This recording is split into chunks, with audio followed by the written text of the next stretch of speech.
Seat sharing पर आखिर तक पेच फंसा हुआ है और ऐलान से पहले चाहे एनडीए हो या महागठबंधन दोनों में ही खींचतान चल रहा है सीट को लेकर। मेरे साथ महागठबंधन से वीआईपी पार्टी प्रमुख मुकेश साहनी मौजूद हैं बातचीत करने के लिए। संभवतः 1 से 2 दिन में मैं ये उम्मीद कर रही हूँ कि ऐलान हो जाएगा। हाँ, निश्चित तौर पे आज हमारे कांग्रेस पार्टी के कुछ साथी यहाँ पे बिहार में नहीं है। दिल्ली में आज उन लोगों का बैठक है और राहुल गांधी जी भी आए हैं, तो शायद उनसे मुलाकात होगा। तो दिल्ली है, तो रात को या संभव कल आएंगे। और गठबंधन में बहुत हद तक 90% तक पिक्चर क्लियर है। और ये गठबंधन में विचार ही ऐसा है कि जिनकी जितनी संख्या उसके उतनी हिस्सेदारी। जो एनडीए गठबंधन की बात है तो वहाँ पे सीधा उनकी विचार है कि एक व्यक्ति राज करेगा, बाकी लोग गुलामी करेगा। तो वहाँ पे एनडीए में बीजेपी को डिसीजन लेना है कि हमको राज करना है, बाकी को गुलाम बना कर रखना, चाहे वो चिराग पासवान जी हो, मांझी जी हो, उपेंद्र कुशवाहा जी हो। उनको मालूम है कि इन लोगों के पास कोई ऑप्शन नहीं है, हमको छोड़ के भारत सरकार के मंत्रिमंडल छोड़ेंगे नहीं, बाहर जाएंगे नहीं। तो वो जितना दबा सकते उतना दबा रहे हैं। और हमारे जितने भी, चाहे वो मांझी जी हो या उपेंद्र जी हो या चिराग जी हो, ये जितना हो सकता प्रेशर बना के, लेकिन अंततः अमित शाह जी का ही बात चलना है। हाँ, वो अगर अमित शाह जी अगर किसी को खुश करके अगर चलना चाह रहे हैं बिहार में, तो नीतीश कुमार जी को, क्योंकि नीतीश जी के 12 सांसद है दिल्ली में। नीतीश जी को इस समय में रिस्क नहीं ले सकते हैं कि 12 को सांसद भी वहाँ पे है और उनको हो सकता 12 का 12 सांसद वो खरीद लेंगे या अपने पार्टी में मिला लेंगे, लेकिन एक बिहार में और देश में परसेप्शन तो जाएगा।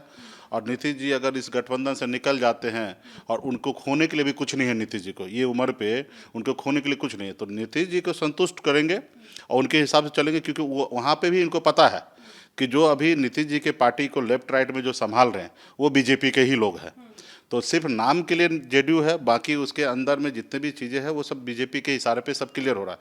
तो वहाँ पे कोई ये इस तरीके से होगा। लेकिन महागठबंधन में आप देखिएगा तो पिछले बार जो 37% वोट आया था, और महज कुछ वोट के कारण सरकार नहीं बना। और एक बड़ा गलती हुआ था कि वीआईपी पार्टी को उस समय में इग्नोर करना, और जिसके कारण सरकार नहीं बना। अब मुझे लगता है कि इंसान अपनी ज़िंदगी में एक गलती करते हैं, दोबारा उस गलती से सीखते हैं, दोबारा गलती करने का प्रयास कोई नहीं करते। तो आप आज रुकिए, सवाल तो ले लेने दीजिए, आप तो कंटिन्यू बोले जा रहे हैं। मैं आपसे ये कह रही हूँ, प्रैक्टिस अच्छी हो गई आपकी, मैं आपको ये कह रही हूँ कि आप कह रहे हैं कि उन्होंने गलती की थी कि वीआईपी पार्टी को इग्नोर किया था। आपको लगता है इस बार महागठबंधन ये गलती नहीं करेगा? नहीं, गलती उनसे भी हुआ, गलती हमसे भी हुआ कि हमने जल्दीबाजी कर लिया। और इस बार ऐसा जल्दीबाजी हम भी नहीं करेंगे, ना ही तेजस्वी जी करेंगे। और हम एक दूसरे को ज़रूरी है। अगर हम जल्दीबाजी करेंगे तो हम भी जीरो होंगे और तेजस्वी जी भी जीरो होंगे। तो ये गलती अभी इस बार ना तेजस्वी जी करेंगे, ना हम करेंगे, ना गठबंधन के साथी करेंगे। क्योंकि आगे बड़ा चुनौती है। इस बार सरकार हम लोगों को हर हाल में बनाना है। आदरणीय लालू प्रसाद जी के विचार का बिहार बनाना है, उनके हिसाब से सरकार हम लोग कम बैक करना है। और लालू जी की जीते ज़िंदगी में हम लोगों ने एक संकल्प लिया है कि उनके रहते हुए में बिहार में तेजस्वी प्रसाद यादव जी बिहार के मुख्यमंत्री बने। ऐसे संकल्प लेके आज हम महागठबंधन में हैं। और यहाँ पे 90% पिक्चर क्लियर है, 10% है, वो 10% हम सब एक दूसरे को सहज होकर सेटल करेंगे। क्या ये सही नहीं है, correct me if I am wrong, क्या ये सही नहीं है कि आपको 18 सीटों का ऑफर मिला है और उससे ज़्यादा देने को तैयार नहीं है आरजेडी? देखिए, हमको किसी का ऑफर नहीं चाहिए, ना मुझे कभी किसी से ऑफर लेने की आवश्यकता है। हम इस गठबंधन में एज ए सहयोगी दल है। मेरा एक नंबर है कि इतना पे हम लड़ेंगे और बाकी जगह पे हम आपको सहयोग करेंगे। और जितना पे हम लड़ने का इच्छा रखे हैं उतना पे हम लड़ेंगे। वहाँ पे आप हमको मदद कीजिए। हमको किसी से सीट लेने की आवश्यकता नहीं है और ना ही किसी का ऑफ़र की आवश्यकता है। तो इस गठबंधन में मुझे अभी तक किसी ने ऑफ़र नहीं किया है। हाँ, ये ज़रूर है कि 2024 में इस गठबंधन में आने के समय में कुछ लोकसभा सीट का हमको ऑफ़र हुआ था कि इतना सीट हम आपको देना चाहेंगे। अभी ये गठबंधन किसी एक दल का नहीं है। ये गठबंधन जो है महागठबंधन 6 दल का है।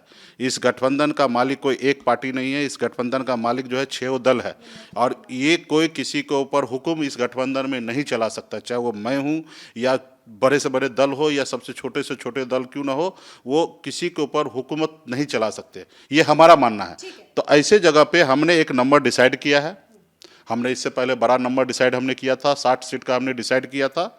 और 60 सीट अब हम मानते हैं कि गठबंधन में जो सहयोगी दल है, इतना सीट हमें अगर मिलता है तो बाकी सहयोगी दल के लिए थोड़ा असहज होगा, उनके पास कुछ सीट नहीं बचता। तो इसलिए हमने एक मतलब कई राउंड बैठक के बाद, सिर्फ एक साथ में नहीं, कम से कम 6-7 राउंड बैठने के बाद हमने एक नंबर हमने डिसीजन लिया कि ये नंबर हम लास्ट है, लड़ेंगे। क्या है नंबर, क्या है वो नंबर आप बहुत जल्दी तेजस्वी जी के मुंह से ही सुनेंगे और वो प्रेस कॉन्फ्रेंस के अंदर ही सुनेंगे। हम यहाँ पे बोलना थोड़ा उचित नहीं होगा।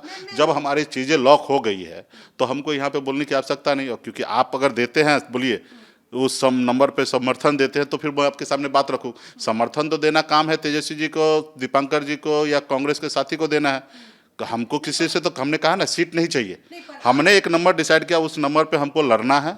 हमारे सहयोगी उस पर मदद करें, वो उस नंबर पे हमको जिताएं। बाकी जो विशेष जो नंबर बचेंगे 243 में जो नंबर लड़ेंगे, उसके अलावा जो नंबर बचेंगे उस नंबर पे हम बाकी सहयोगी को पूरी शक्ति लगा के जिताने का काम करेंगे। और ये जो भी हम लोग जीतेंगे उस नंबर के साथ हम बिहार में सरकार बनाएंगे। क्यों नहीं पत्ते खोल रहे हैं आप? वो नंबर 30 से कम है या 30 से ज्यादा है, इतना तो बता सकते हैं। ज़्यादा है। 30 से ज्यादा है? हाँ। आप कह रहे हैं कि आपको 30 से ज्यादा सीट मिल रहा है इस चुनाव में? हमको मिल नहीं रहा है, हमको चाहिए भी नहीं किसी से। हमने एक डिसीजन लिया, इस नंबर पे लड़ेंगे तो लड़ेंगे। तो डिसीजन अपने मन से कैसे ले लिया? पार्टी, आप ही तो कह रहे हैं कि सहयोगियों ने मिलकर डिसाइड किया होगा। 6 राउंड बैठने के बाद डिसीजन लिया है, डिसाइड किया। 30 से ज्यादा सीटें मिल रही हैं, 30 से ज्यादा सीटों पर आपकी पार्टी चुनाव लड़ रही है। कोई भी नंबर पे मोहर नहीं मारेंगे, हम अच्छा नंबर पे लड़ रहे हैं जिससे मैं संतुष्ट हूँ और मैं कंफर्टेबल हूँ। ठीक है, मतलब ठीक है, मैं समझ गई कि आप जो एग्जैक्ट फिगर है वो आप नहीं बताएंगे, ये मैं समझ सकती हूँ। लेकिन मैं आपसे ये समझना चाह रही हूँ कि क्या इस बार वीआईपी मुकेश सहनी की पार्टी 30 से ज्यादा सीटों पर चुनाव लड़ रही है, हाँ या ना? हाँ, हाँ, 30 से ज्यादा सीट। जी। और अगर कम मिला तो, कम पर लड़ेंगे तो क्या करेंगे उस स्थिति में? अगर तो का जवाब तो में दिया जाएगा, जब भी जवाब देने की आवश्यकता भी। हम रोड पे चल रहे, गाड़ी में जा रहे हैं और हम पहले से क्या हॉस्पिटल और डॉक्टर को अरेंज कर रखते हैं कि हम जाएंगे रोड पे, गाड़ी ठुक जाएगा अब मैं हॉस्पिटल चला जाऊंगा, नहीं ना सोचते हैं। जब हम चलते हैं कभी ऐसा हादसा हो जाता है तब वो देखा जाता है कि किनको फ़ोन करना है, एम्बुलेंस को फ़ोन करना है कि खुद गाड़ी ड्राइव करके चला जाना है, या हॉस्पिटल की जगह कहीं आप शमशान घाट पहुंच रहे हैं। तो ये उस समय परिस्थिति जब बनता है तब डिसाइड होता है। आज कोई डिसाइड नहीं। आज हम एक गठबंधन में हैं, अटूट रिश्ता हम लोगों का है और हम लोग एक विचार से बंधे हुए हैं। सिर्फ अपने लाभ के लिए राजनीति नहीं कर रहे, हम पूरे बिहार के 14 करोड़ जनता का सोच कर काम कर रहे हैं। ये सरकार कोई मेरे बपौती नहीं होंगे, हम इस सरकार का एक सिस्टम का हिस्सा बनेंगे और इस सरकार में संविधान के दायरे में रहकर जो संविधान में संगत है वो उन अनुकूल के रूप में जाके हमको काम करना है। हम काम करने के लिए सरकार में आना चाहते हैं। और ठीक है, मैं ये मान के चल रही हूँ चूँकि आपने एक डिप्टी सीएम के पद को लेकर के भी इच्छा जताई हुई है कि एक डिप्टी सीएम और साथ में 30 से ज़्यादा सीटें, ये लॉक कर रही हूँ। और मैं अगली बार जब आपके पास आऊँ तो मैं इसी फिगर को लेकर आऊँ। नहीं, अभी आप फिगर तो 60 सोच के आइए, क्योंकि हमारा पब्लिक डोमेन में जो है ना 60 सीट हमारा इच्छा था कि लड़ने का। और रहा कि गठबंधन में जो नंबर हमारा डिसाइड है वो डिसाइड है। एक और इम्पोर्टेंट चीज़ है, आपकी पार्टी क्या सीट शेयरिंग के मामले में तीसरे नंबर की पार्टी होगी महागठबंधन में, यानी तीसरी पार्टी जिसको इतनी सीटें मिल रही है? नहीं, देखिए ये सब क्लेम करना अच्छी बात नहीं है। सब पार्टी का, चाहे वो 2 सीट जिनको मिलेंगे वो भी हमारे गठबंधन के सहयोगी अहम है, और जो 100 प्लस लड़ेंगे वो भी अपने आप में बड़ा सहयोगी है। कोई 100 सीट लड़ेगा तो हम ये नहीं मानेंगे कि वो हमसे बहुत बड़ा पार्टी है, या जो 2 सीट लड़ेंगे तो ये नहीं मानूंगा कि वो बहुत छोटा पार्टी है। ये एक नंबर की बात है, जनाधार की बात है, एक चीज़ें की बात है, किनकी कहाँ तक है, कौन लोग किसको सपोर्ट में वोट कर रहे हैं। तो इस आधार पे हम लोग पूर्व में लड़ चुके, कई ऐसे पैमाने बना के हम लोग लड़ रहे हैं। यहाँ पे बड़ा छोटा करने की कोई आवश्यकता नहीं है। मतलब सीट शेयरिंग, मतलब नंबर्स के मामले में मैंने कहा था कि क्या आरजेडी और कांग्रेस के बाद आपकी पार्टी को बड़ा छोटा आप लोग बनाइए, हम लोग ऐसा नहीं मानते हैं। ठीक है, कांग्रेस को इस बार एक ये चूंकि पिछली बार से इस बार कांग्रेस की भी जो मांगे हैं वो थोड़ी अलग है। पिछली बार जितनी सीटों पर चुनाव लड़ी थी कांग्रेस, इस बार जो है वो उतनी सीटों पर नहीं लड़ रही है, ऐसी चर्चाएं हैं। क्या एडजस्ट? निश्चित तौर पे जो सहयोगी पूर्व से हैं और कुछ नए सहयोगी आ रहे हैं और उनका इच्छा है कि नए सहयोगी साथ में रहेंगे तो हमें जीत सफल होगा, तो निश्चित तौर पे सबको कहीं ना कहीं कंप्रोमाइज़ करना पड़ेगा। अब 2 सीट जिनके पास विधायक है या 4 सीट है, उनसे तो आप उम्मीद नहीं रख सकते वो कम करेंगे। कम करके ही क्या कर लेंगे। और 4 सीट जो लड़े थे उनको अगर 1 सीट कम करना पड़े तो उनको 25% कम करना पड़ेगा।